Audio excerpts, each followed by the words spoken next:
Hello everyone, welcome back to the channel again. Hope you guys are doing well. So let us get started with today's video. Fact number 1.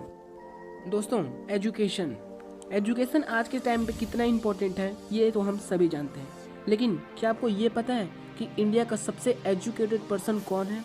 तो चलिए मैं आपको बताता हूँ।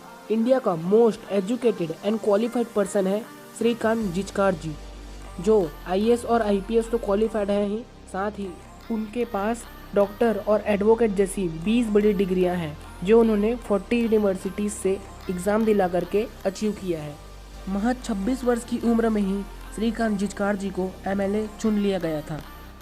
14 सितंबर 1954 को इनका जन्म हुआ और 2 जून 2004 को नागपुर में इनका देहांत हो गया।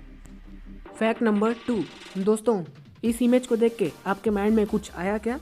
जी हाँ, गूगल आज के टाइम का सबसे बड़ा और मोस्ट पॉपुलर सर्च इंजन है। एंटायर वर्ल्ड में अगर देखा जाए तो ऑलमोस्ट 88% तक सर्च सिर्फ गूगल पर ही होता है।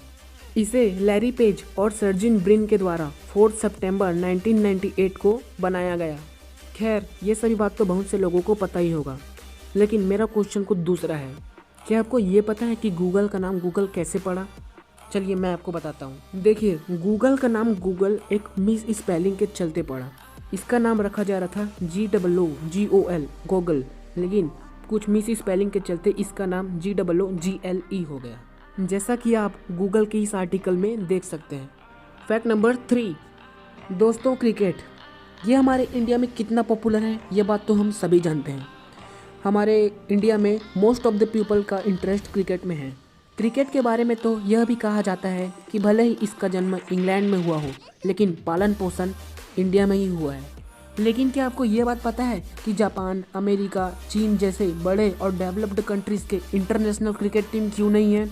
क्या है इसका रीज़न? चलिए मैं आपको बताता हूँ। इसका सबसे मेन रीज़न ये है कि इन कंट्रीज़ का टारगेट ओलंपिक में ज़्यादा से ज़्यादा मेडल लाना होता है, जिसके कारण यह ओलंपिक में ही शामिल स्पोर्ट्स पर ज़्यादा ध्यान देते हैं। और क्योंकि क्रिकेट ओलंपिक का हिस्सा नहीं है, इसलिए ये कंट्रीज़ क्रिकेट में ज़्यादा इंटरेस्ट नहीं दिखाते। Fact number 4।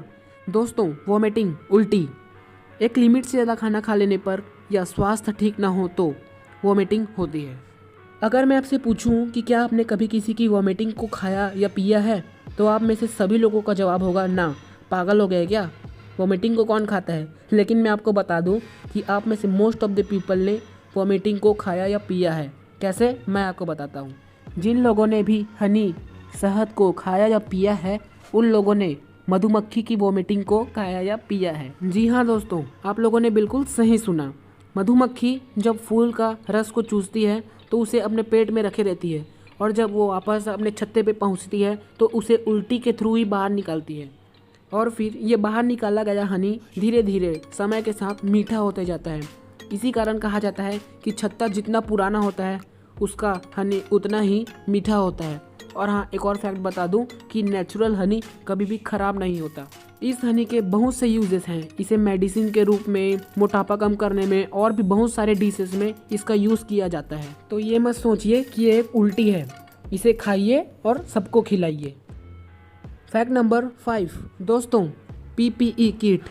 आज इस पेंडेमिक के टाइम पे PPE किट का यूज़ कितनी तेज़ी से बढ़ा है ये बात तो हम सभी जानते हैं, और पूरे एंटायर वर्ल्ड में हमारा इंडिया PPE किट बनाने वाला दूसरा सबसे बड़ा कंट्री है। लेकिन क्या आपको इस PPE किट का फुल फॉर्म पता है? तो चलिए मैं आपको बता देता हूँ।